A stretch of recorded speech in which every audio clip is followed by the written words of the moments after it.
Bâti sur les ruines d'une forteresse génoise du XIIe siècle, le Palais des Princes de Monaco, le berceau d'une des plus fascinantes monarchies d'Europe. Un édifice de légende qui fait rêver le monde entier depuis des décennies. Résidence officielle du chef de l'État monégasque, ce palais est le lieu le plus secret de la principauté. C'est dans cet endroit mythique que Christian Garcia, le chef cuisinier du prince Albert II de Monaco, a le privilège de venir travailler. Bonjour. Tu vas bien? Ça va? Très bien. Christian orchestre les grandes réceptions du palais et prépare les repas privés de la famille Grimaldi, dont il partage le quotidien depuis un quart de siècle. Bonjour. Ça va? Ouais. C'est Marco. Ouais. Chaque matin, le chef traverse l'un des joyaux du palais, la cour d'honneur et ses décors chargés d'histoire. Un cadre de travail grandiose qui émerveille toujours autant ce père de famille de 47 ans.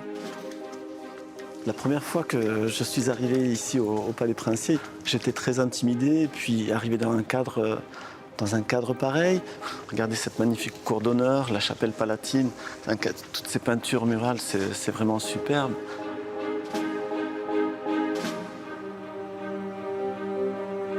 J'ai toujours cette même émotion le matin lorsque je viens travailler. J'ai toujours le sourire jusque-là, la banane jusque-là, heureux du travail que je fais, heureux de la vie que je mène. Et travailler surtout pour quelqu'un d'exceptionnel comme le prince Albert, c'est un grand privilège. Et tous les jours, je me dis que j'ai beaucoup de chance de travailler ici.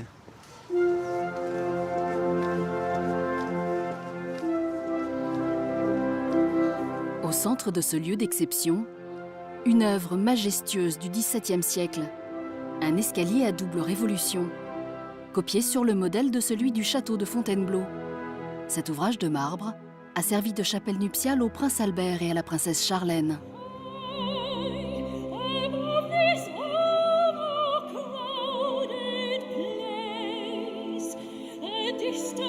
Un escalier au pied duquel, le 3 juillet 2011, ont résonné les consentements princiers. Oui. Oui. Ce que Dieu a uni, que l'homme ne le sépare jamais. « 55 ans plus tôt, au pied de ce même escalier, le prince Régnier III et l'actrice américaine Grace Kelly, devenue princesse, recevaient les sujets monégasques en l'honneur de leur mariage. Le rocher des Grimaldi allait attirer les regards du monde entier.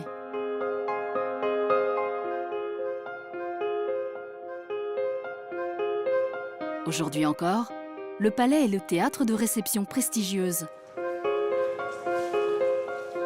Comme lorsque la princesse Caroline et le prince Albert ont célébré le prix littéraire de la Fondation Prince Pierre dans les appartements privés fermés au public.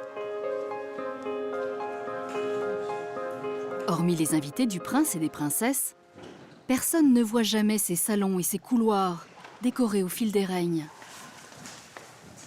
Seul Christian Garcia et le personnel attaché au service du souverain peuvent s'y aventurer presque chaque jour.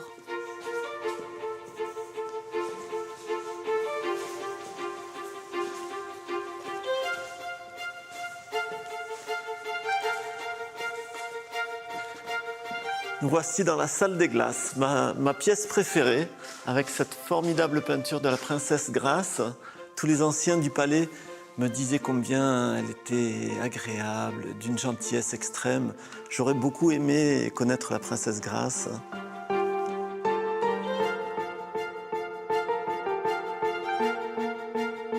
Je trouve qu'il y a une âme dans cette pièce. À cette fenêtre, par exemple, le prince et la princesse Charlène sont apparus pour la première fois lors du mariage civil.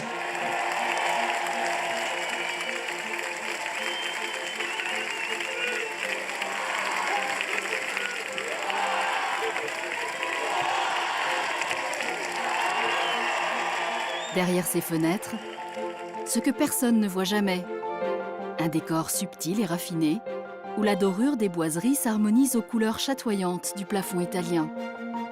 Un lieu élégant où le souverain aime recevoir. Lorsque des réceptions ont lieu dans cette pièce, c'est un petit plus pour moi. Je suis très motivé, encore plus motivé que d'habitude.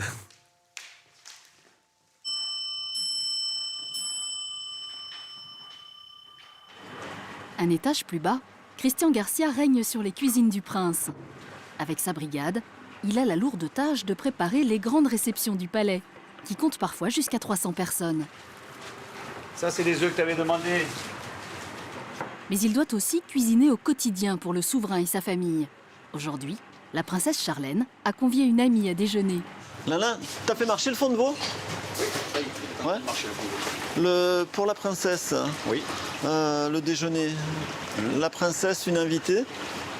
On va lui faire le velouté d'asperges, le filet de loup vapeur, les patates douces au gingembre. D'accord. Il n'y a pas de fromage et puis on a la gelée de verveine aux framboises. Hein? Allez. Poissons de Méditerranée et légumes exotiques, la princesse Charlène a choisi un menu léger et plutôt simple à réaliser. Mais le chef doit tout de même envisager les imprévus. On anticipe toujours sur une à deux personnes en plus, parce qu'on ne sait jamais des invités au dernier moment qui peuvent arriver.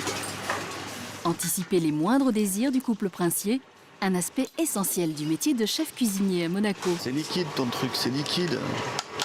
Encore une botte là. Tu veux encore une Et botte puis après on le lit avec jaune d'œuf et crème.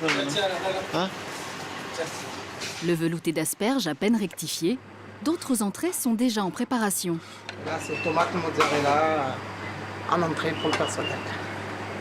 C'est quand même de bien présenter aussi. Dans les cuisines du chef Garcia, on prépare également chaque jour le repas d'une trentaine d'employés. Christian veille sur tout. Pourtant, rien ne le prédestinait à diriger un jour les cuisines des princes de Monaco. À 23 ans, il travaillait dans un grand palace de la principauté. Appelé au palais pour un simple remplacement, il n'en est jamais reparti. Son dévouement et son talent ont su lui faire gagner la confiance du prince régnier. En 1995, le souverain qui savait l'importance de la gastronomie en politique s'était même investi dans la rénovation des cuisines. Le prince avait choisi la couleur des carrelages, des sols, des murs. Et le prince avait même choisi tous les emplacements et avait placé même lui-même tous les cuivres que l'on peut avoir dans la cuisine, les anciens cuivres. Je vais vous montrer un petit peu mon petit trésor. Je garde ça soigneusement. C'était sur des anciens menus, des petites annotations du prince régnier. Voilà, par exemple, c'était un menu de 1996. Le prince avait une salade de haricots verts, un turbo poché, sauce hollandaise, courgette trompette nature. Il m'avait marqué que le turbo était un petit peu sec. Donc par la suite, le gazpacho de fruits d'été était très bon à refaire. Voilà, donc là c'était un cappuccino glacé que le prince régnier avait trouvé excellent. Là c'était un filet de turbo poêlé avec une tomate au basilic très bon et fin. Je n'ai en main que les menus où le prince me félicitait. Néanmoins, à mes débuts, lorsque je suis arrivé, j'avais tendance à faire une cuisine assez nouvelle peut-être par rapport à mes prédécesseurs. Et le prince m'avait appelé pour me dire basta de cette cuisine nouvelle, décorative avant tout. J'ai compris le message et puis j'ai changé ma manière de cuisiner. Ok, la princesse et l'invité sont arrivés. La princesse à table dans 5 minutes. À l'inverse d'un restaurant où le client peut se permettre d'attendre un plat, ici, on ne peut pas se permettre de les faire attendre. C'est le plus gros stress parce qu'il faut qu'on soit vraiment en place. Suivant l'endroit où la princesse et son invité déjeunent, il faudra 1 minute pour la mener. En 1 minute et demie, il faut qu'elle ait déjà sur table le repas. Clive? Oui. Fleur de bourrache, capucine, et là c'est une fleur de concombre. Merci. Oui. Alain, on y va. Une purée de patates douces au gingembre. Le filet de loup qui a cuit simplement à la vapeur. Dans les repas quotidiens, on a toujours une cuisine saine avec des produits frais, des produits de qualité. Donc on ne va pas toujours faire du gastronomie. Parfois ce sera une salade ou alors 2 œufs au plat.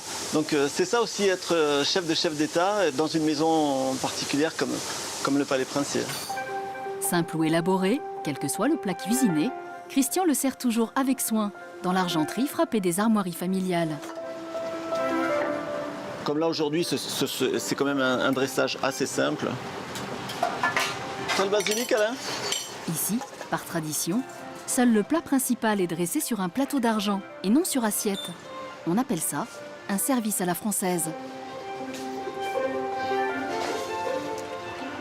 Le dressage, l'apanage du chef. Pour un banquet ou un repas privé, c'est toujours Christian qui le réalise.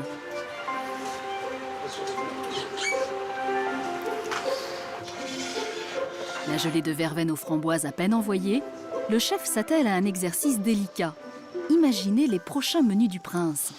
Avec plus d'une centaine de repas servis chaque année, Christian doit être créatif pour espérer surprendre. Alain, qu'est-ce qu'on a proposé? Du turbo, du rouget, on a du Saint-Pierre, du chapon, non. C'est quoi le lapin? Tu vois, un lapin confit. On fait un petit lapin confit. Hein? Ma principale difficulté, c'est d'avoir toujours le même convive à table. Il faut se renouveler très souvent, qu'il n'ait pas toujours l'impression de manger la même chose. Le chef consigne ses suggestions par écrit. Le souverain valide son choix par une croix. Chaque cahier, précieusement conservé, inscrit les goûts et les habitudes princières dans l'histoire culinaire du palais. Voilà, donc le prince vise à chaque fois, vous marquez le nombre de couverts. Non, par exemple, le prince ne souhaitait pas de dessert, par exemple ici. Voilà, on communique comme ça. Néanmoins, le prince vient très souvent en cuisine pour me signer le menu, me dire voilà, tiens, j'aimerais ça.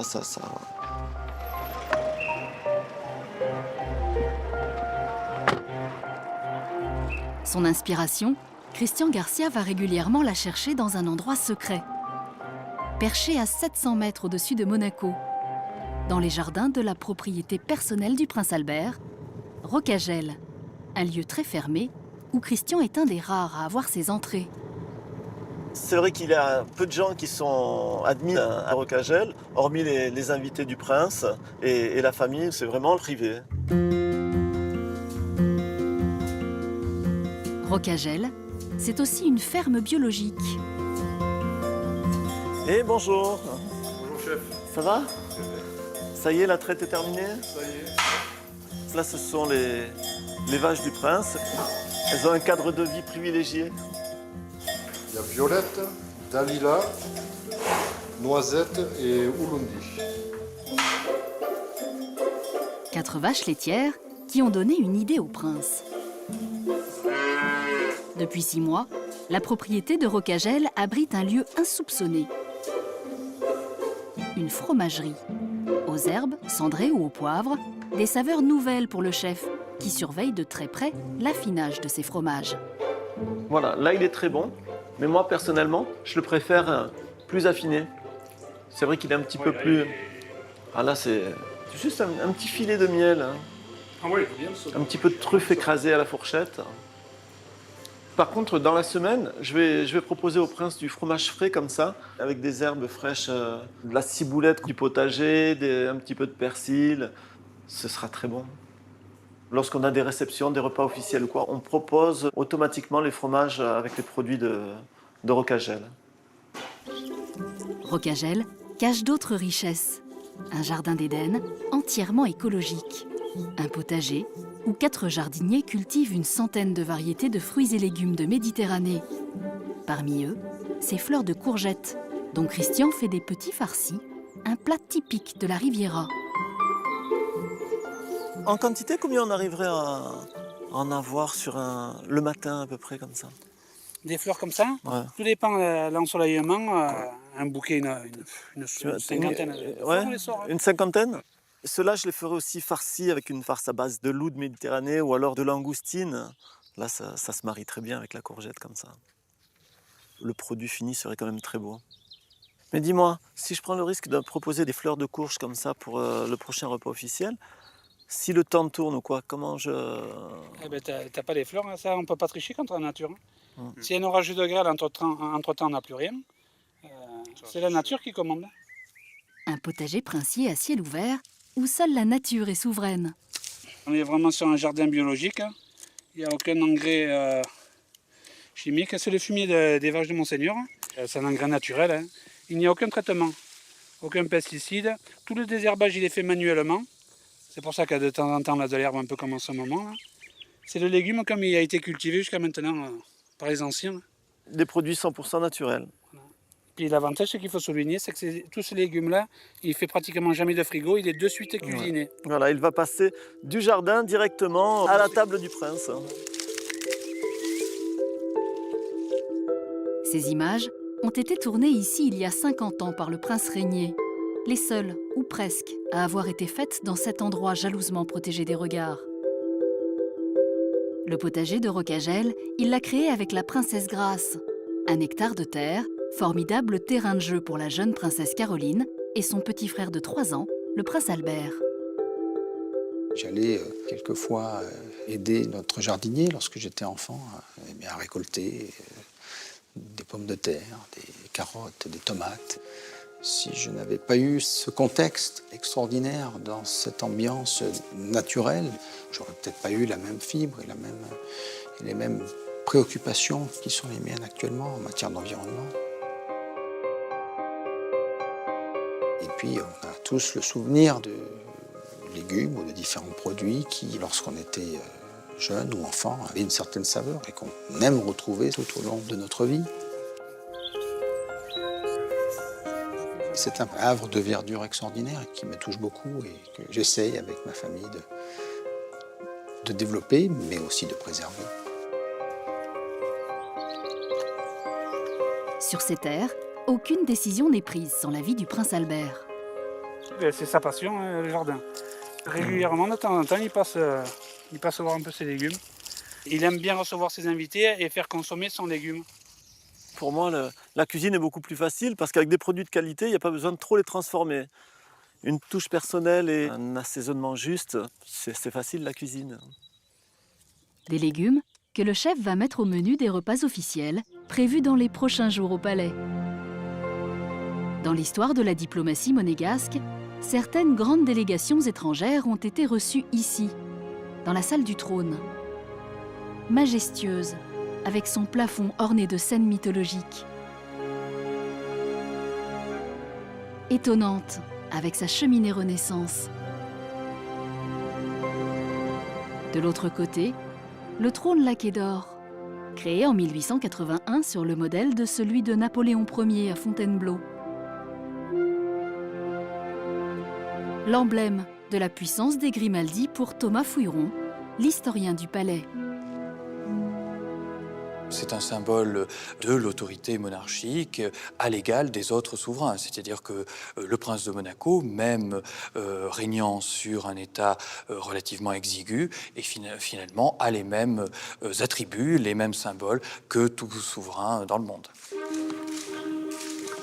Sous l'œil de ses ancêtres, le 17 novembre 2005, le prince Albert recevait ici l'ordre de Saint-Charles, devenant ainsi le 14e souverain de Monaco. Votre Altesse a pris place sur le trône des Grimaldi pour recevoir l'hommage des grands corps de l'État. Ce trône, pour le prince Albert II, n'a servi que pour le jour de son intronisation, donc il sert habituellement une seule fois par règne.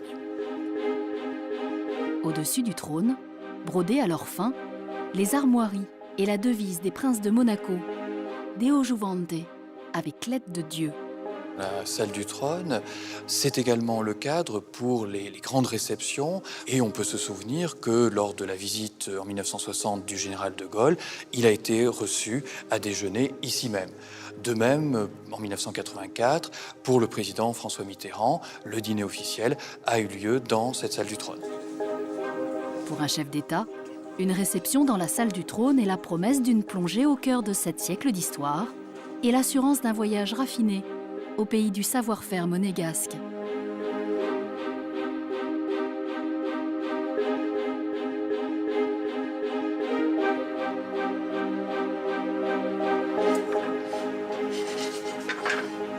tradition dans l'art de recevoir, à laquelle le prince Albert est très attaché. Bonsoir, monseigneur. Très bien, je vous remercie. Alors, qu'est-ce qui se prépare de bon là? Les propositions, monseigneur. Dans une semaine, le souverain va accueillir le chef de l'État croate. Un déjeuner essentiel pour l'avancée des relations diplomatiques entre les deux pays. Rien ne doit être laissé au hasard. Le prince vérifie personnellement chaque détail du menu. Monseigneur, si vous souhaitez, je voulais vous proposer un petit amuse-bouche. Vous pourrez faire éventuellement un petit œuf coq comme cela. Ou une petite brouillade d'œufs avec de la truffe blanche, puisqu'on a de la truffe blanche d'Alba, monseigneur. Super. Bon, bah, très bien. Tout ça amuse-bouche. Je crois que la gastronomie en politique a un rôle très important qui crée une situation propice à la discussion et à l'échange. Et je crois que pour la personne qui reçoit, c'est important de créer cette atmosphère avec des mets de grande qualité, avec des vins de très grande qualité aussi. Lorsque les gens partagent des belles choses autour d'une même table, eh bien, les discussions sont beaucoup plus aisées et les échanges sont beaucoup plus libres. Ça serait bien de leur faire goûter le vieux balsamique. Le vieux balsamique, monseigneur. Très bien, monseigneur. On a de très beaux loups actuellement, là, monseigneur. Des loups de Méditerranée. Et qu'est-ce que vous mettez comme légumes avec ça? Il y aura, monseigneur, une petite charlotte de carottes. Sur le suprême de loup, il y aurait une toute petite quenelle de caviar d'élevage. Ah ouais. Je ne crois pas être un chef d'État très difficile pour mon chef. Je n'ai pas de demande particulièrement extravagante. J'aime bien justement discuter avec le chef pour voir ce qu'il pense, lorsqu'on prépare un dîner particulier ou une réception. Il est très à l'écoute et il a toujours gardé l'esprit ouvert. Et il est toujours aussi à la recherche de produits nouveaux et de saveurs nouvelles. Merci, monseigneur. Bien. Merci, monseigneur. Merci, monseigneur. Bonne soirée. Merci à vous. À bientôt. En l'honneur du président croate, le prince a choisi loup de Méditerranée aux agrumes et quenelle de caviar, filet d'agneau des Alpilles en habit vert, légumes confits et blettes de rocagelle, parmesan au vieux balsamique et biscuits, figues, coco. Des mets fins et subtils que le chef Garcia aime servir dans une vaisselle précieuse. Le vaisselier des Grimaldi. Un héritage inestimable. Dans ses vitrines, 2 siècles de faste et de réception. Porcelaine de Sèvres, cristal de Baccarat, 1 millier de pièces rares. La plupart gravées à leur fin des monogrammes princiers. Une réserve sur laquelle veille Franck, le maître d'hôtel. Moi, j'aime bien le service Copenhague, mais bon, après, c'est vous pour le service, ça fait pas. Ah oui, en plus, en service Copenhague, on a des assiettes à poisson. Regarde, Christian. Voilà. Ça irait bien pour le loup. En tout cas, c'est très joli. Avec le fromage, moi, j'aime celle qui est ajourée, si on peut la... Ah oui. L'assiette entremets ajourée, elle est magnifique. Ah, moi, j'aime celle-là. C'est chargé, mais j'aime. Oui, oui. Par contre, ce serait bien si pour le dessert, je pouvais utiliser celle-ci. Ah oui. C'est le service qui a servi au mariage du prince et de la princesse. C'est le service du prince Albert avec le A et de la princesse Charlène avec le C. Mais la vaisselle la plus ancienne du palais, la voici. 3 assiettes de plus de 150 ans, décorées du monogramme du prince Charles III, l'arrière-arrière-grand-père du prince Albert. Et voilà, c'est de véritables pièces de musée qu'on n'utilise pas parce que justement il n'y en a que 3 qu'on garde précieusement. C'est un des trésors du vaisselier, oui. À quelques jours de la rencontre diplomatique, Christian veut réunir des ingrédients d'exception. Il est prêt à faire plusieurs centaines de kilomètres pour y parvenir. Aujourd'hui, il emprunte le chemin de Modène, au nord-est de l'Italie, où il sait qu'il trouvera ce qu'il y a de meilleur et de plus rare. Je serais prêt à parcourir la terre entière pour trouver le petit produit exceptionnel qui ferait plaisir au prince et dont le prince serait très fier de pouvoir présenter à ses invités lors de repas particuliers. Nous ne sommes pas nos limites sur le budget de la cuisine. On essaie d'être raisonnable par nous-mêmes, tout en sachant que la qualité se paye aussi. Ces vieux bâtiments renferment les secrets de fabrication du meilleur balsamique au monde. Un savoir-faire transmis ici de père en fils depuis 1871.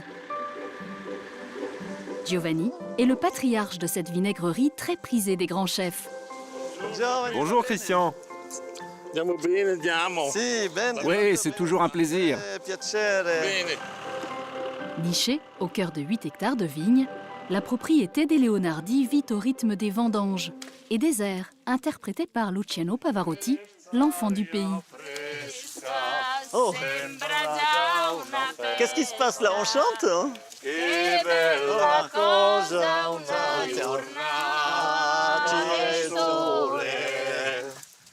Oh sole mio. Et le nuovo Pavarotti. Paraît-il que Pavarotti se gargarisait avec du vinaigre balsamique avant chaque concert. Maintenant, je vais me mettre à chanter dans la cuisine du palais. C'est la première fois que je fais les vendanges. Et la prima volta permet. La première, mais j'espère que ce ne sera pas la dernière. Ah, arriva il Tiens, voilà le fils. Ah. Bene, Francesco. Ciao Christian, comment ça va? Va bene. Bien. Toi? Si, molto bene. Francesco Leonardi, la 4e génération de Leonardi et qui assure la relève à l'Acciaieria Leonardi. La relève ou la garantie de préserver l'élaboration de ce nectar que s'arrachent les plus grandes tables, comme le Kremlin, l'Élysée ou la Maison Blanche. À l'origine de ce vinaigre balsamique ancestral, un raisin très sucré. Une recette immuable depuis le 19e siècle, le jus de raisin est cuit pendant de longues heures avant d'affronter les décennies dans les 3000 fûts de la vinaigrerie.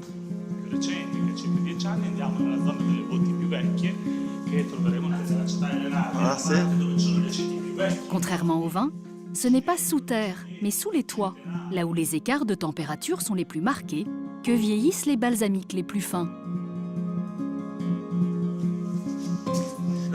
Ce petit fût contient un vinaigre de 50 ans d'âge.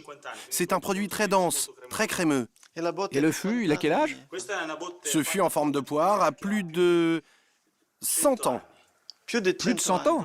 Oui, et à l'intérieur, il y a un produit de 50 ans.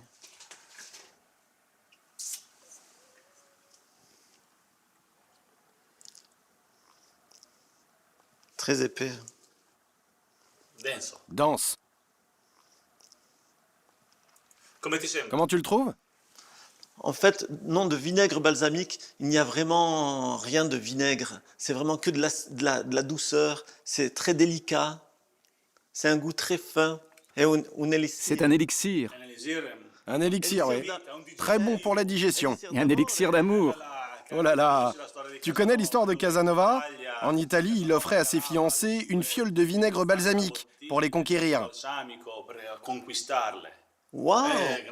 C'est un grand aphrodisiaque, comme le parmesan, la truffe ou le caviar. Et je pense que je vais lui acheter quelques petites bouteilles de vinaigre balsamique. Non, tu n'en as pas besoin, toi. Cet élixir aux effets insoupçonnés dort ici. Dans ce grenier inestimable, 400 fûts en bois de chêne, châtaignier ou génévrier. Chacun donne au vinaigre cet arôme si particulier. Parmi eux, le plus précieux, tout l'héritage de la dynastie Leonardi.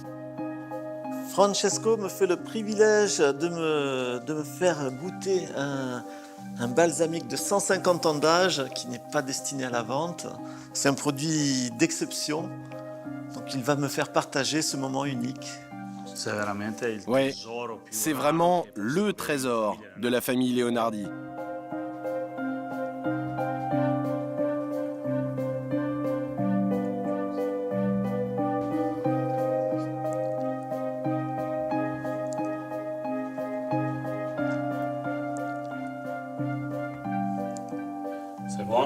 C'est...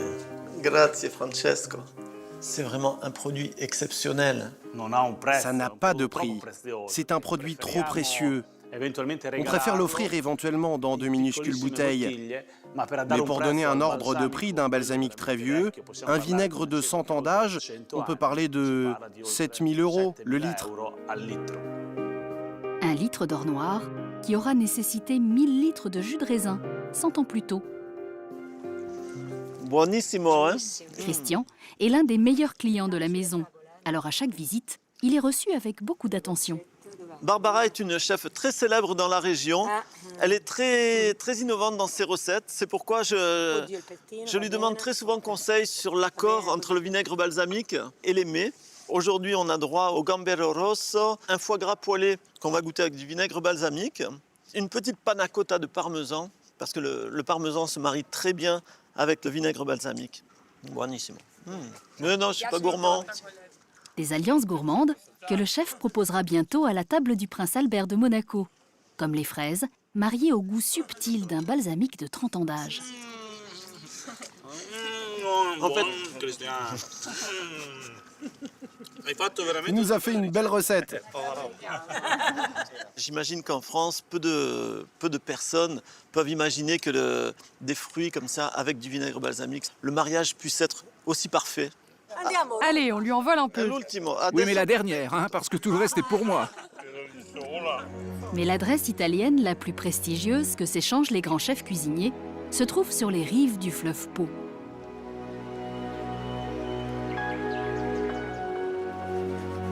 Un lieu hors du temps. L'Antica Corte Pallavicina, un joyau architectural du XIVe siècle, sous lequel dort un trésor gastronomique. Ben, ça fait plaisir d'être ici avec vous. Christian Garcia retrouve Massimo Spigaroli, le gardien d'une recette vieille de 700 ans, préservée dans cet écrin, orné de fresques Renaissance.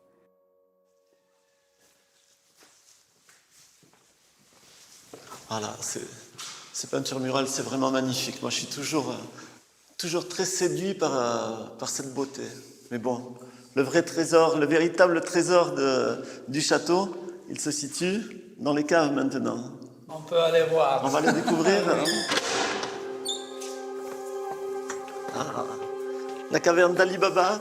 Vous avez vu là. Ah, c'est magnifique. 5000 jambons. Le culatello di Zibello. La plupart réservés par de grands noms de la gastronomie, mais pas seulement. Ceux du prince Albert, où est-ce qu'ils sont? Ah, vous cherchez, ils sont là. Ah, d'accord. Ça, c'est à vous. Voilà, oui, ça, ils sont plus affinés. Ouais. Ça, ils sont en train Ceux-là sont prêts, là, déjà. Ça, ils sont déjà prêts. Le prince Albert a ses culatelli juste à côté de ceux du prince Charles. Néanmoins, je vais vous montrer un petit endroit secret que M. Spigaroli garde pour lui. Mais je vais quand même vous le montrer. Là, il y a ce petit endroit secret. La réserve personnelle du prince Charles. Le prince Charles envoie ses cochons à M. Spigaroli pour qu'il leur prépare toutes sortes de charcuteries, pas seulement le culatello de Zibello, parce que ce sont vraiment des caves très anciennes, peut-être les plus vieilles caves au monde, oui. d'affinage de... On est sûr que ce sont les plus anciennes caves du monde. Il y a 2 siècles déjà, un certain Giuseppe Verdi, le grand compositeur italien, achetait ici son culatello. Contrairement au jambon de Parme, celui-ci n'est pas taillé dans la cuisse, mais dans la fesse du porc noir, la plus ancienne race de cochon d'Italie. Quel bonheur. C'est formidable.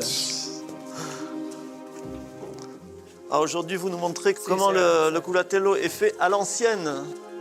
Habituellement, pour des raisons d'hygiène, le culatello est préparé en laboratoire. Mais pour la visite du chef cuisinier, Massimo Spigaroli a reproduit l'atelier de ses ancêtres dans les caves. La qualité du porc, c'est déjà la matière première la plus importante. Par la suite, on a le salage de la viande, le massage avec le vin local. Ah oui. C'est Notre production vient de la ferme, hein, un vin naturel. La petite subtilité de l'ail, la vessie de porc, le ficelage de tout le jambon fait que ce produit est assez exceptionnel. Mais la particularité du Culatello, c'est sa technique d'affinage, unique au monde. Dans ses murs, pas de fumoir, pas de séchoir, mais des fenêtres ouvertes sur le pot. Ici, dès les premiers mois d'automne, le brouillard apporté par le fleuve pénètre dans les caves, égorge ses jambons d'humidité. Quand on arrive à brouillard, c'est la grande fête. Parce que le brouillard rentre dans la cave, il va activer la musissure très importante qui va faire son fleur blanche, comme ça. Et c'est ça qui donne le goût. N'a pas, dans d'autres parts du monde, une musissure comme la musissure du Culatello. Vous permettez, Monsieur Spigaroli, que je m'essaye au ficelage du jambon? Alors, vous avez compris. Oui, ça c'est très important parce qu'on va terminer le travail. Hein. On passe comme ça. C'est une activité assez physique quand même. Va bene così. Oui. Ah. Come c'est comme ça, va? Ah. Celui-ci, Monsieur Spigaroli, il faudra nous le garder pour nous au Palais Princier. Hein. Ah oui, ah oui. Aujourd'hui, Christian n'est pas venu uniquement visiter les caves, mais choisir lequel de ses jambons va régaler le Palais du Prince. Ça, c'est 36-37 mois. 36-37 mois. OK, regarde là la transparence. La viande doit être transparente parce qu'on va voir qu'il est coupé très fin et on est sûr qu'il va fondre la bouche. C'est très important ça.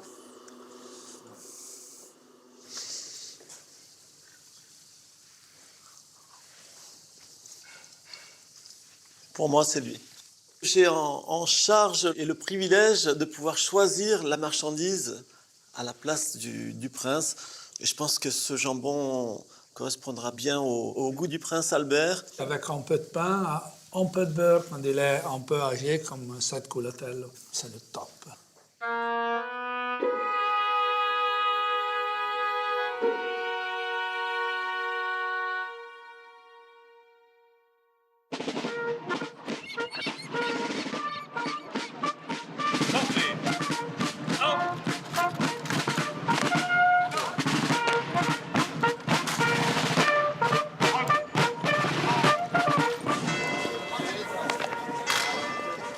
L'arme sur l'épaule. Droite.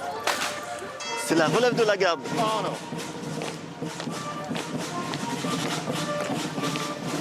Là, j'ai pas le temps de m'y attarder. Il faut aller travailler. À Monaco, pour Christian Garcia et les 150 employés du palais, c'est le jour J. Dans quelques heures, le président de la République croate, Ivo Josipović, et son épouse seront reçus par le prince Albert et la princesse Charlène. Valets, majordomes, argentiers, au total une demi-douzaine de corps de métier s'affairent dans les appartements privés.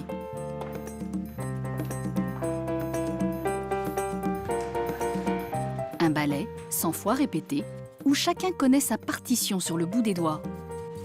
C'est un petit truc que j'ai trouvé tout seul pour bien enlever toutes les poussières. Bonjour. Bonjour. Les légumes. Les légumes de Rocagel. Voilà, donc là, merci. Les légumes, cueillis à l'aube dans le potager du prince, entrent en scène. Regardez là, il y a encore les petites fourmis qui se promènent sur les fleurs. En cuisine, le compte à rebours a commencé. Plus que 4 heures avant le début du déjeuner officiel.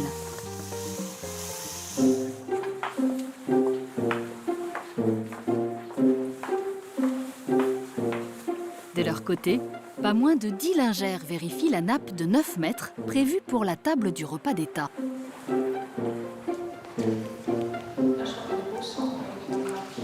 Vous pouvez tirer vers vous un petit peu?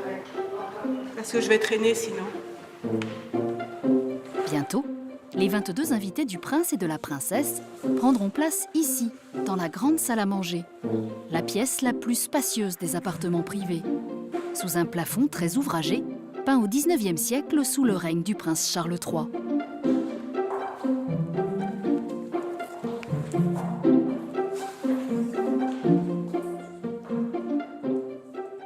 devons avoir les mêmes longueurs de chaque côté de la table. Et puis nous tenons compte aussi des armoiries qui sont au centre, sachant que le souverain est toujours installé à cette place-ci. Il doit pouvoir effectivement lire le Deo Juvente et voir la couronne face à lui. J'ai 52,5, donc c'est pour moi. Faut que tu m'en donnes. Faut que tu m'en redonnes encore un peu. Parfait. Vous avez ici 2 bandes, ici et ici. Et le petit jeu, c'est en fait que chaque bande soit à égale distance de part et d'autre de la table, du bord de la table. 2 heures d'un travail minutieux pour obtenir de la nappe une symétrie parfaite et faire disparaître le moindre pli.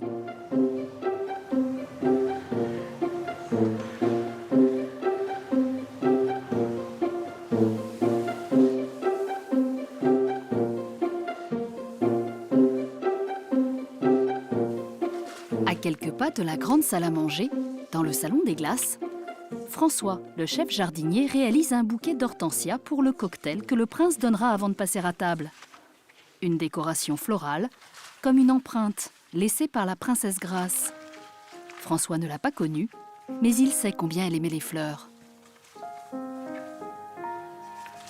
Les anciens m'expliquaient que la princesse Grace aimait bien les roses. Elle supervisait beaucoup l'entretien du jardin et elle donnait son avis, bien sûr, sur les tailles aussi.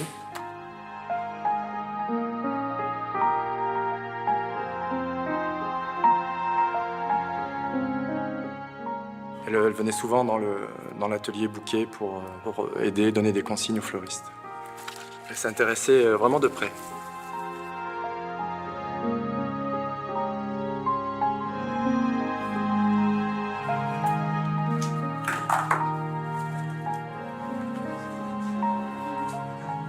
Là maintenant, on a déjà eu des demandes de la part de la princesse Charlène, donc pour des décorations florales avec des désirs bien précis, donc, et dans les couleurs et dans le choix des fleurs. La princesse Charlène aime bien les roses blanches, donc on est souvent parti sur des décorations à base de roses blanches. Aujourd'hui, pas de blanc, mais une composition pastel. Pour la réception, les jardiniers préparent 5 centres de table. Des brassées de fleurs qui s'ajoutent à la 50aine de bouquets confectionnés chaque semaine au palais. Dans la maison, on n'a pas l'habitude de faire des choses gigantesques. Il n'y a absolument pas le sens de la démesure en décoration florale.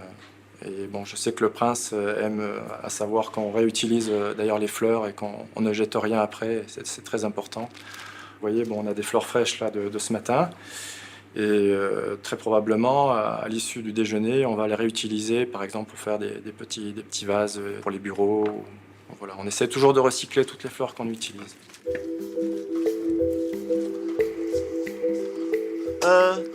Ça, on les passera à l'apéritif. Hein, on les fait en petit beignet de fleurs de courge. Il faudra sortir le parmesan aussi. D'accord. Hein. Le problème avec les légumes du jardin, c'est qu'on ne peut pas toujours calibrer le produit. Donc on va jongler un petit peu au dressage. En cuisine, à 1 heure de l'arrivée du président croate, tout s'accélère. Un repas d'État demande une pincée d'organisation et une bonne dose de passion. Les grandes réceptions, c'est ce qui nous fait vibrer, c'est ce qui nous donne cette adrénaline qui nous donne envie d'avancer à chaque fois. Pour avancer sans faux pas et préparer au mieux cette réception de 24 personnes, le chef Garcia a fait appel à des extras. Et pas des moindres. Chaque fois qu'il le peut, Christian demande à Gilles Brunner, l'ancien chef des cuisines du palais, de revenir lui prêter main forte. Un grammage, on a combien là, Gilles? Aujourd'hui, il y a donc 2 chefs en cuisine. Là, c'est pas des rapports de chef, parce qu'à ce moment-là, on ne les avait pas vraiment quand je l'étais. Il les a pas aujourd'hui, c'est lui qui tient les rênes, au départ, on est des amis, et donc il n'y a pas de souci de ce côté-là. Aucun souci non plus avec un autre chef venu en renfort. Benoît Perruchon-Monge, le maître pâtissier de l'école hôtelière de Monaco. Ah, c'est bien comme ça. Regarde, quand les gens sont là. C'est bien, en plus on voit un travers. Ils ont le monogramme juste en face. Voilà. 2 ans que Christian et Benoît travaillent main dans la main à la création des desserts du palais. Et toujours une photo souvenir. C'est important pour nous aussi de garder l'image du dessert ou des plats qu'on a envoyés pour ne pas reproduire À la prochaine réception peut-être du président croate, de ne pas reproduire le même dessert ou le même dressage.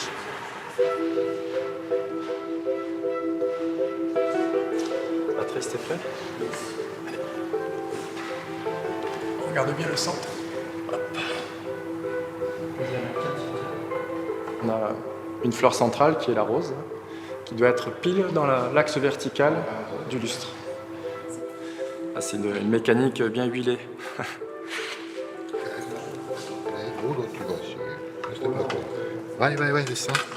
Je travaille, monsieur. L'à peu près n'a pas sa place à la table du prince.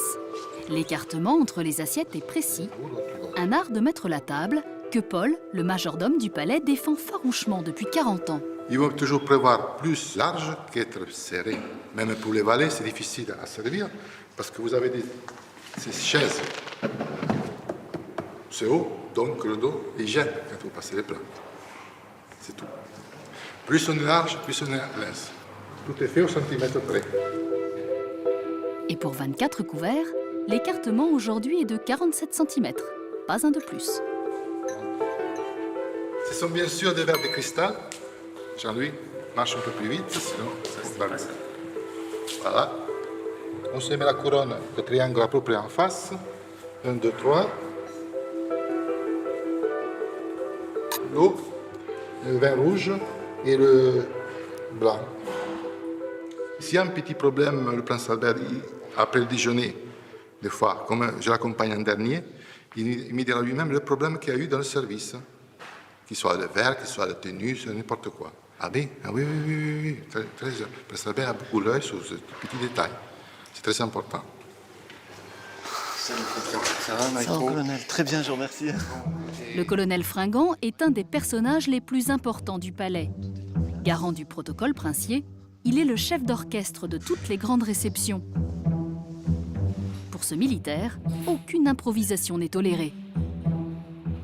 Bon, petite particularité, donc il y a un petit discours du prince duré 40 secondes. 40 secondes. D'accord. Tout au début du repas, le temps de s'asseoir, le prince va se relever quelques secondes après.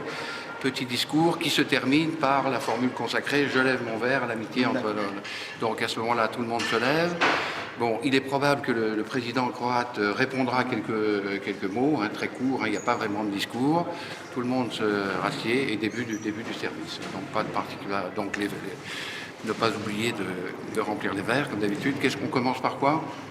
Ce sera l'amuse-bouche, ce sera les œufs de rocagelle brouillés avec la truffe blanche, avec des cèpes. Voilà, dès que le toast sera terminé, l'amuse-bouche arrivera. C'est un Corton Charlemagne. Parfait. Malgré une apparente décontraction, le chef du protocole engage sa responsabilité à chaque repas officiel. Il doit connaître les habitudes alimentaires des convives et leurs convictions religieuses pour éviter la moindre fausse note. Moi, je lui donne le nombre d'invités s'il y a des demandes particulières. Des allergies. Voilà. Et puis, le but, c'est de faire plaisir aux invités. Donc, le prince tient beaucoup à cela. C'est la qualité de sa table, c'est aussi la manière de recevoir. L'une des missions du colonel, établir le plan de table. Un art délicat dont ce gardien des traditions protocolaires a le secret. Le prince aura bien sûr l'épouse du président croate à sa droite. La princesse Charlène aura le président croate à sa droite, et ainsi de suite avec les personnes dans le protocole descendant. Donc les moins importants du protocole, ils seront en bout de table. Moi, en l'occurrence, je serai là-bas. Ça a un avantage pratique, c'est qu'en bout de table, je vois à la fois le prince et la princesse, et on a un petit dispositif de signes. Bon, je sais que le prince a besoin de quelque chose, s'il me fait tel ou tel signe, c'est important. Le plan de table réussi, on s'en rend compte au bout de 30 secondes, on voit tout de suite si ça marche, si les gens peuvent se parler, qu'on n'a pas fait d'erreur au niveau des langues. Il est certain que si quelqu'un ne peut pas parler à son voisin, à sa voisine, parce qu'il n'y a pas une langue commune, ben là on s'est planté.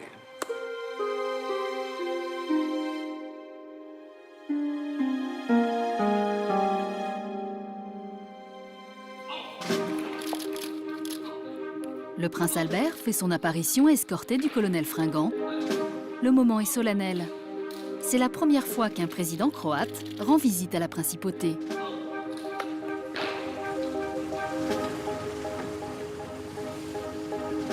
Comme le veut l'usage, c'est à la porte d'honneur du palais que le chef de l'État monégasque accueille son homologue, M. Ivo Josipović. Selon le protocole international, les honneurs militaires sont rendus au président croate dans la cour du palais.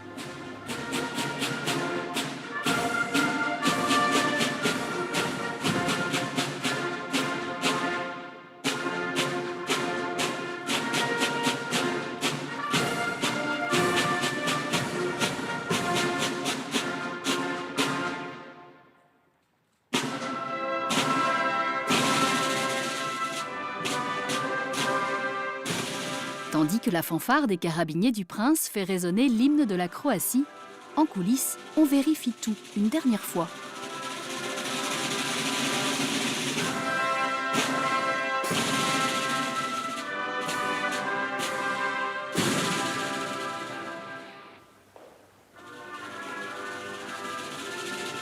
Quand il commence à arriver à table, on finit les œufs brouillés, les cèpes, la brouillade, la truffe râpée.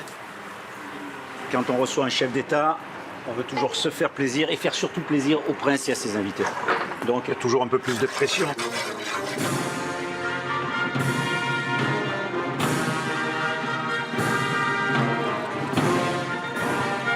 Les œufs brouillés, tu les fais marcher, t'as la spatule, tu as tout. C'est bon. Ça va pas tarder là.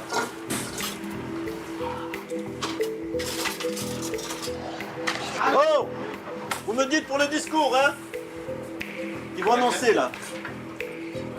Les premiers mots du discours du prince annonceront le coup d'envoi. À partir de là, Christian et sa brigade auront 3 minutes pour dresser 24 entrées chaudes. Un étage plus haut, la princesse Charlène vient de prendre place entre le président et le premier ministre croate. C'est sa première apparition publique depuis son mariage. Le souverain prononce ses premiers mots de bienvenue. Le chronomètre est lancé. Oui, il y a le discours qui a commencé ou pas? Oui, on y va. On y va. Allez, go. Allez, on y va. Pour commencer, l'amuse-bouche imaginée par Christian. Les œufs brouillés de la ferme du prince, recouverts de lamelles de truffes blanches d'Italie, aussi fines que du papier de soie. Et ça part comme ça. Ok?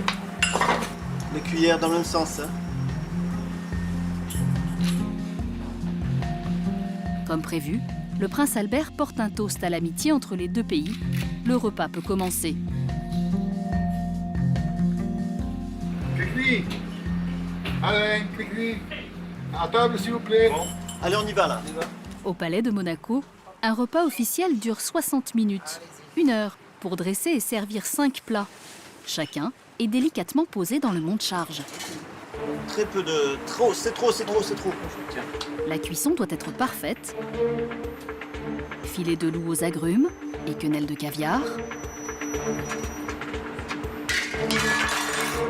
Accompagné d'une charlotte de carottes, le tout nappé d'une émulsion au cresson. L'huile d'orange. Oui! Et la suite?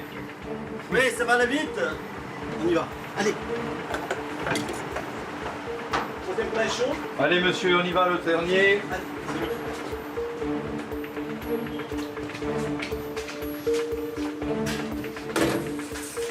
Au second étage, on réceptionne les plats. 6 valets servent 24 personnes. Le service est réglé au métronome. Le poisson doit être servi chaud dans les assiettes.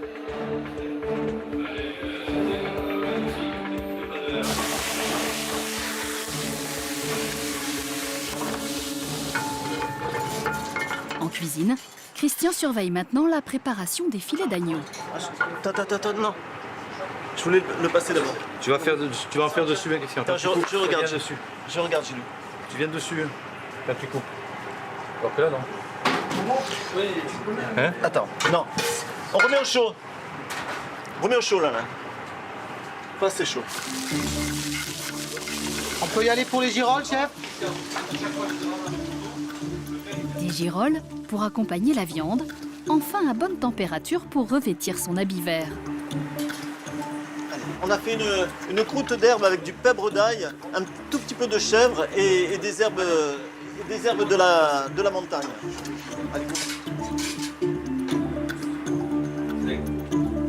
Allez, Christian, on bouge, hein? on y va! Vas-y, passe. Christian prépare une 60aine de grands repas chaque année. La volonté du prince est de mettre à l'honneur les plats et les produits typiques de la Méditerranée. Pour le fromage, un parmesan entièrement bio, affiné pendant 24 mois dans une cave d'Italie. Christian le dresse dans les assiettes ajourées de la Manufacture royale du Danemark. Le parmesan est ensuite arrosé du précieux balsamique de Modène. Du 100 ans d'âge, ça se respecte. Vous allez, chef? On arrive, on envoie. La touche finale du repas. Un biscuit au thé vert et à la noix de coco, recouvert d'une fine tranche de pâte de fruits, de chocolat crémeux et de figues de la Riviera, confites au sirop.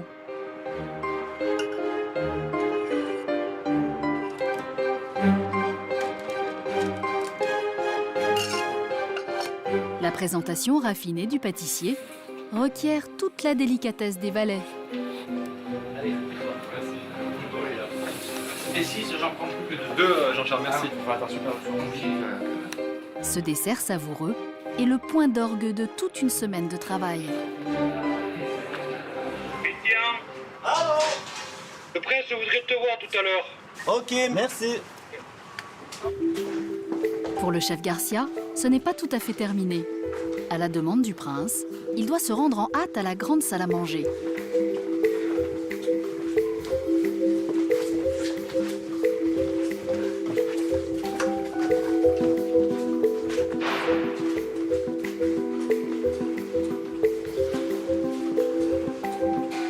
Le prince et la princesse m'appellent pour la fin du repas. Le verdict va tomber. Ce repas a-t-il été à la hauteur des attentes princières? Christian va le savoir maintenant et devant tous les convives.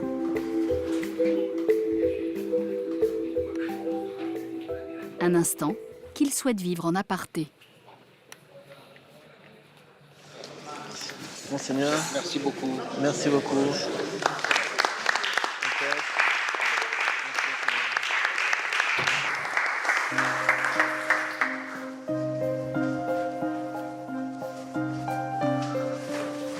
Le prince et la princesse étaient très satisfaits. Et puis le président de la Croatie m'a félicité pour ce délicieux déjeuner. Ben, c'est toujours un ouf de satisfaction. C'est beaucoup de surprises, beaucoup d'émotions à chaque fois. Toujours la même émotion chaque jour. Et je me dis, on passe au prochain qui a lieu demain. Depuis 24 ans, Christian Garcia vit un rêve éveillé. Comme tous ceux qui travaillent au palais, il est le gardien d'une tradition ancestrale. Faire de la maison des princes de Monaco la vitrine de l'art de recevoir. Un héritage et un savoir-faire qui contribuent au rayonnement de la principauté dans le monde entier.